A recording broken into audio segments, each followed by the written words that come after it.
ভাই বাচ্চা করে যেমন আমরা বাসায় না পিঠে পাঠাই দিই, ওই সেম কাজটা করছে নিউ কাসেরও লাগে বাড়ছে। আনলো ওদের মাঠে ক্যাবিনেট আইন না, মাইরা মিরা পাঠাই গেল 7-2।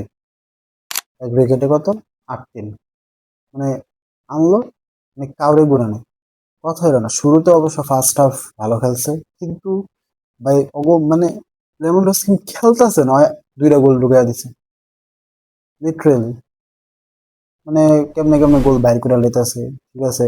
সেকেন্ড হাফ বার্সা ভালো খেলছে, বাট মানে এমনি 7-2, আরেকটা গোল দিলে 8-2 হয়ে যেত অগো। মানে একটা হিস্ট্রি আছে বার্সার, ঠিক আছে, কিন্তু আরেকজনের লগে হিস্ট্রিটা হয়ে যেত।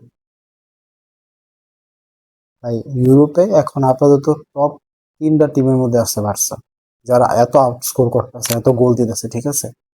মানে কেউ এখনো যদি বার্সার কোনো ফ্যান বলে যে Barca underdog, Barca underdog, Barca জিততে পারে না, বার্সা ইউসিএল এ বটল, ভাই তুই বার্সার ফ্যান না, তুই তো আর টিমের খেলা দেখ কি খেলতেছে। বার্সা আন্ডারডগ আন্ডারডগ, হ্যাঁ।